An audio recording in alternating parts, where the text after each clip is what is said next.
Hey everybody, welcome to Kimmel's Irish Pub. Time for another movie review. Tonight's movie, The Scent of Rain and Lightning. It's actually based off of a novel by Nancy Pickard.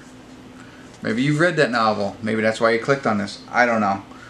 When a young woman learns her parents' killer has been released from jail, she is forced to revisit old wounds while discovering the destructive power of hate and the true cost of family secrets fully revealing themselves.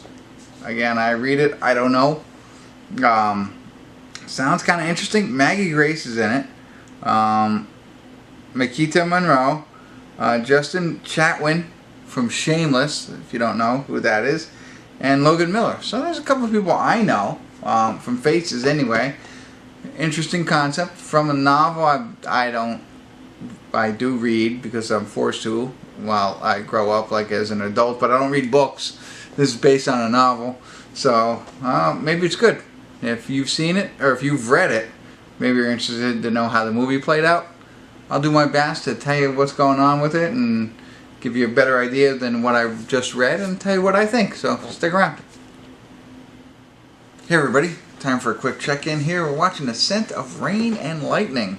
We're at the 48-minute and 58-second mark. It's an hour and 53-minute movie, but there's a lot going on. So let me do my best to try and catch up on the synopsis. I mean, it is heavily involved, I think. So what has happened is this girl's parents were what we appear to think is murdered. And that's the guy from Shameless and Maggie Grace. I can't remember his name. I'll look it up. I'll catch you on the next time. But you know who I mean. I mentioned it in the beginning. So if you're sticking around, if you're listening from the beginning, you know who I mean. They play her parents. Maika Monroe is the daughter. And she's kind of like the main character.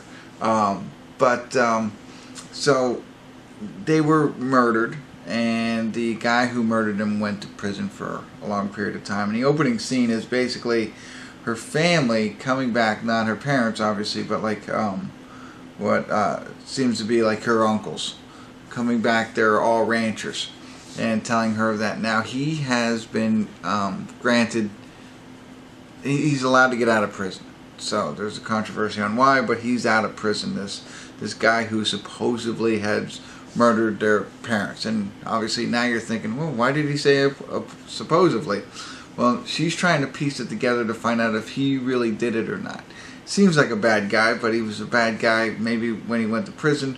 Who knows? But that's what the whole plot is about right now. She's trying to figure out, did this guy really do it or something else happened? Meanwhile, they're doing flashbacks of showing their relationship, her parents' relationship, together and everything that's going on to lead up to the point of the murder. So it's kind of like the murder mystery type movie, but it's very interesting. It's gripping. I'm very interested in what's going on here. So that's what we got so far. Not anything out of the ordinary. Just a little flashbacks, like I said, to try and catch you up to figure out, was it really that guy or did something else happen? So we'll get back into it a little bit more. I'm sorry I don't have more for you, but it is interesting so far, and I would encourage you to watch it up to the 49-minute mark because it's been good. But I'll let you know if you should watch it any further in a little bit, so stick around. I'll be back. Hey everybody, we're at the credits of The Scent of Rain and Lightning. We're not really at the credits. I had to rewind it and rewatch a little bit of it. But let me correct something I said earlier, or at least clarify. Justin Chatwin was the guy I was talking about. He's from Shameless, and he plays the girl's father, married to Maggie Grace, who plays the mother. They're the ones who end up murdered. Just to correct that. Logan Miller plays the son of the suspected murderer. So just correcting that real quick. And I tell you what, I'm watching this movie and I'm thinking to myself, I'm already preparing to share with you that I figured out the ending. Very predictable. Guess what? I'm wrong. It was totally unpredictable. They really they did a great job changing up the ending, I think. You're trying to figure out what happens, who was the murderer.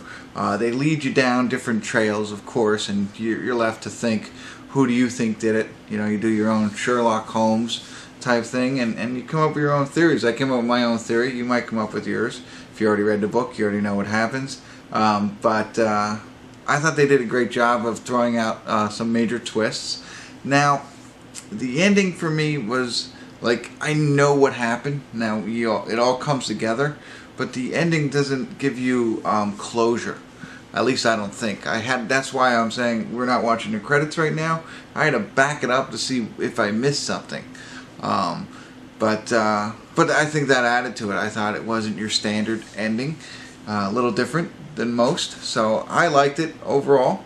A lot of named actors in it. I don't think it's going to win any Oscars or anything like that. And I'm sure if you read the book is a lot better than the movie. It usually is.